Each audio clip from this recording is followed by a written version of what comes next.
तो दोस्तों स्वागत है सभी का कैंसर कोर्स की एक और नई मानवास की वीडियोस में। और मानवास का नाम सुन के आप लोगों ने लगभग अब तक गेस कर ही लिया होगा कि यूंची ने फिर से कोई ना कोई कांड किया है। लेकिन इस बार अपकमिंग एपिसोड्स के अंदर में यूंची ने कोई कांड नहीं किया, नॉर्मली कांगयू के साथ रोमांस किया, जो कि कुछ ज़्यादा इंटरेस्टिंग है नहीं। लेकिन इसके अलावा एक इंटरेस्टिंग चीज़ हम लोग को अपकमिंग एपिसोड्स में देखने को मिलने वाली है, वो है कि हमारी यूंची की एक्स वाइफ यानी कि शा किंग-यू वापस आ रही है। और तो और उसे यूंची को देखने के बाद उसका क्या रिएक्शन रहने वाला है, जानने के लिए आप लोग एपिसोड में बने रहिएगा। तो बिना किसी टाइम को वेस्ट किए हम लोग वीडियो को स्टार्ट करते हैं। तो अब तक की कहानी आप लोगों को पता है कि अज़ूर ड्रैगन के 6 ड्रॉप्स ऑफ ब्लड लाइन को लेने के बाद अब वो वापस आ चुके हैं कांगयू के पास और अब वो सीधा जाएंगे पीक कंपटीशन में पार्टिसिपेट करने के लिए। लेकिन यूंची जैसे ही कांगयू के पास पहुंचता है तो उसे पता चलता है कि पीक कंपटीशन में सिर्फ 3 ही पार्टिसिपेंट्स पार्टिसिपेट कर सकते हैं, जिसके लिए 3 लोगों को सिलेक्ट ऑलरेडी कर लिया गया था। तो फिर यूंची वहाँ पे आके कहता है कि मुझे इसमें पार्टिसिपेट करना है।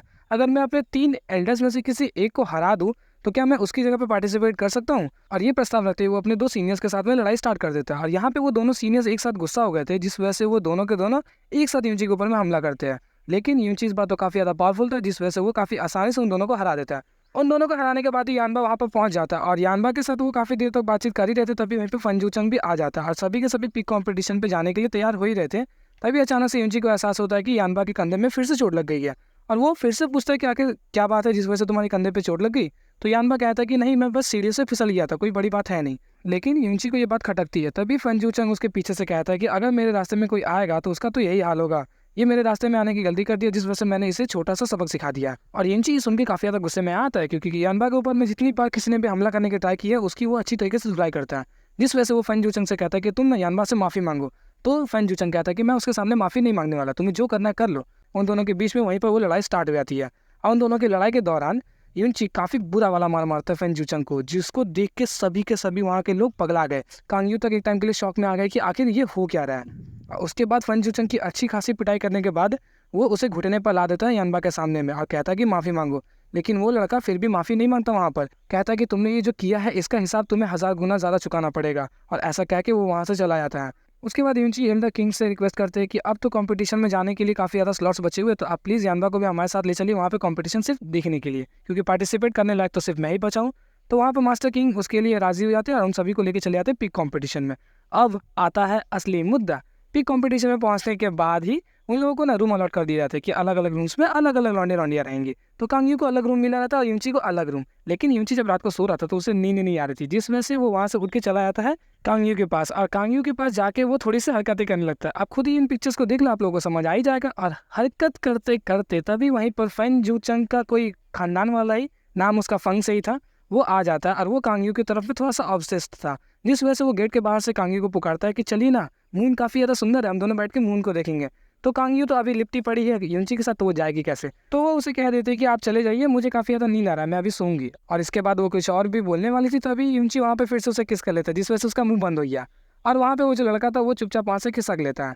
और अब तक की मेरे मानव से एक्सप्लेनेशन में आप लोगों ने देखा होगा कि कांगयू के साथ यूंची काफ़ी ज़्यादा रोमांटिक रहता है। और मैंने अभी तक जो भी इन्फॉर्मेशन को पता किया उसके अकॉर्डिंग कांगयू से शायद से उसकी शादी भी हो ही जाती है। लेकिन अगर दोनों सीरीज़ में इस लड़की से यूंची की शादी नहीं हुई तो भाई दिल टूट जाएगा सही में, क्योंकि यूंची का अगर कोई पहला प्यार लग रहा है तो वो कांगयू ही लग रही है और कोई नहीं। क्योंकि शा किंग-यू से भाव देती नहीं है, मॉली कुछ ज़्यादा ही ओवर पावर्ड है और साथ ही साथ चू यूचुन के साथ जो भी कांड हुआ वो सब मजबूरी थी। लेकिन यूंची इसके सामने ही सीरियस लगता है मुझे। तो आप लोगों को क्या लगता है कमेंट करके जरूर बताइएगा। अब सुबह हो चुकी थी, ये कंपटीशन लगभग स्टार्ट होने ही वाला था और देखने को मिलता है कि अलग अलग सेक्ट से 3-3 कॉम्पिटिटर्स पार्टिसिपेट कर रहे थे। फ्रोजन क्लाउड सेक्ट से इस बार आई थी शा किंग-यू और उसके साथ 2 लड़कियां जिसका नाम मुझे याद नहीं आ रहा, मैंने पिक्चर पर डिस्प्ले कर दिया, आप लोग देख लो। और जब सभी कॉम्पिटिटर्स का नाम अनाउंस हो रहा था तो वहाँ पर सभी के सभी जो कॉम्पिटिटर्स थे वो लगभग स्पिरिट प्रोफाउंड मिस्टिकिज्म पे थे। लेकिन सिर्फ यूंची ही था जो अकेला ट्रू फाउंड मिस्टिकिज्म पे था। और सभी लोग ये कह रहे थे कि इतना कम रैंकिंग वाला लड़का आ गया कॉम्पिटिशन में भाग लेने, काफ़ी अच्छी खासी उसकी पिटाई होगी। कुछ लोग बोल रहे थे कि काफ़ी ज़्यादा हिम्मत वाला है और काफ़ी ज़्यादा चर्चा हो रहा था। तभी वहीं पर शा किंग-यू उसे नोटिस करती है, कहती कि तो शवची जैसा दिख भी रहा है